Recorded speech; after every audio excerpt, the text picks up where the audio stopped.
Hey guys, welcome back to the channel. Fabrizio Romano here as always to keep you posted on the transfer market, on the behind the scenes, so what's gonna happen next after what happened over the summer transfer window, and so let's jump into it together.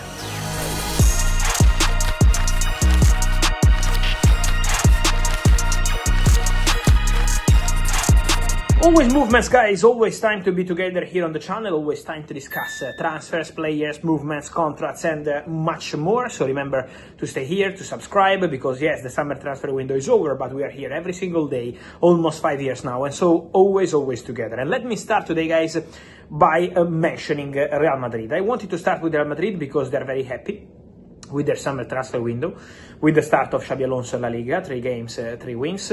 Also very happy with the impact with the players, but also with the new signings they did. The last one was Mastantuono, but also with Trent, Carreras, Huijsen, all the signings they completed this summer. I wanted to add on Real Madrid that they are working also on new contracts. 2 contract extensions, 2 deals at Real Madrid are already done and completed. One is the one for Brahim Diaz. Brahim Diaz has already signed his new contract at Real Madrid. So we wait for official communication, but Brahim Diaz has a new contract signed at Real Madrid. And then Thibaut Courtois, agreement is done. For these 2 players, we just wait for Real Madrid official communication. In some cases, Real Madrid don't even do that. Like with Ferland Mendy, who signed a new deal 1 year ago and there was no official communication. So we will see how Real Madrid will decide to communicate around that. It's obviously a club decision. But I can guarantee that there is a contract in place for Brahim Diaz and a contract in place for Thibaut Courtois. So just waiting to have the formal steps. What does it mean? That after the approval from the lawyers on player side, on club side, they just need the official act to sign the contract, to be officially renewed as their contracts. But Courtois is staying, considered as a really important player for present and future of Real Madrid. And this is why, for example, Real Madrid never entered in the conversation for Donnarumma. Donnarumma was a big opportunity on the market, but Real Madrid never went for him because they are extending Courtois. And for Brahim Diaz, at some point we had some rumors about Italian and English clubs this summer, but Brahim decided to sign a new contract at Real Madrid already a few weeks ago. Then, guys, I wanted to mention something on Marc Guéhi. I think we have to discuss about Marc Guéhi because this is going to be a big topic for us in the next weeks and months, especially months, of course. Now, the window has just closed, the deal with Liverpool. As you know, guys, you can find all the details here on the channel, but has collapsed after the medical test, after sending all the documents between the 2 clubs because of Palace deal for Igor collapsing. And so that's domino creating this problem for Marc Guéhi to Liverpool. Oliver Glasner really considered to resign and to leave the club in case of sale of Marc Guéhi to Liverpool without a replacement. And so this was the position of Oliver Glasner. What's going to happen next? So, first, clear point. Marc Guéhi will not sign a new contract at Crystal Palace. That is guaranteed.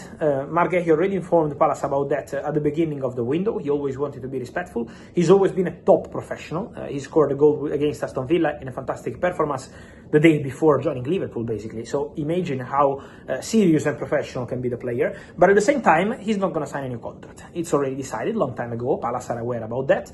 So what happens now? He might leave in January for a transfer fee, or he could leave in the summer for a free transfer. On a free transfer, guys, the interest from Liverpool will be there because Liverpool wanted Marc Guéhi, consider Marc Guéhi as an important defender, and maintain Marc Guéhi in their list, that's for sure. So it's not over between Liverpool and Marc Guéhi, I would say. But it's also not guaranteed. So at this stage, we can't say 100% Guéhi is going to Liverpool. Because what I'm hearing is that several clubs around Europe, not only in England, but not only in England, are considering a move for Marc Guéhi. He's seen as a big opportunity by several clubs. A top defender like this, available on a free. You don't have to negotiate with Crystal Palace from January. Well, that's a big story, a big opportunity. And so, for sure, keep an eye on the situation because Liverpool will be there in the race, but now they will have competition. This summer there was basically no competition because the player decided to go to Liverpool and there was an agreement. Now Liverpool will remain in conversation for 2026, but now other clubs can try to join the race and try to outbid Liverpool. So let's see what's going to happen with this story because I have a feeling that for Marc Guéhi many clubs will come. Liverpool already had an agreement with the player. They denied me at the beginning of August, saying no, personal terms were not agreed with Guehi. Well, you had the player doing his medical and getting ready for a transfer, then collapsed because of club reason, for sure, not player reason. And now let's see what's going to happen with Marc Guéhi, because for sure the situation with other clubs might also become interesting. So there is going to be an interesting race, let's see, around this centre back.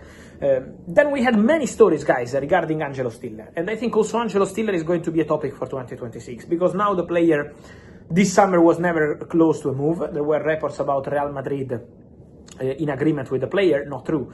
Real Madrid considered internally Angelo Stiller, but some journalists say they had an agreement with Stiller. Not true. Real Madrid never made a contract proposal to Angelo Stiller, or not to Stuttgart. So Stiller never rejected Real Madrid. Real Madrid never had bid rejected. Just considering him as many other players, but never sending any official bid. So what I can say is that Stiller will remain a topic of interest for several clubs in 2026.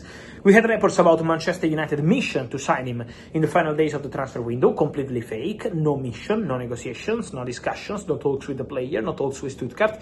Man United never considered a move in the final days for Angelo Stiller. So everything very quiet on that one. In 2026, that might be different. Premier League, La Liga clubs, I'm sure, will be very interested, also because the player is open to a move abroad from Germany. So to try a new kind of experience, a new kind of league, from what I'm hearing.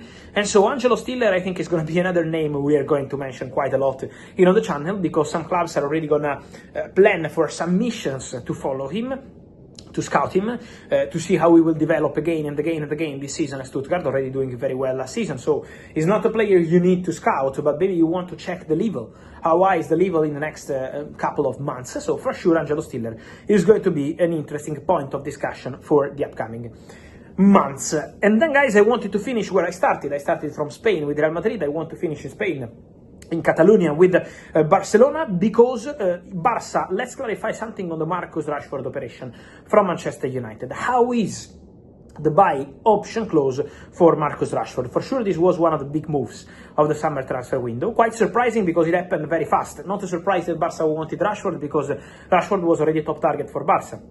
I can reveal to you that in January, Rashford was this close to joining Barcelona from Manchester United, but the deal didn't happen because Ansu Fati at that time in January had to go to Rennes in France, but then the player rejected the bid. Barcelona had the proposal accepted by Rennes, but no club-to-player agreement with Ansu Fati, and so despite the club-to-club agreement, Ansu didn't leave, and this is why Rashford didn't join. Now, Rashford is at Barcelona on loan with buy option from Manchester United. The buy option clause, which is not mandatory, is just a free buy option, so Barcelona can decide in the summer whether they want to attack and go for that or not.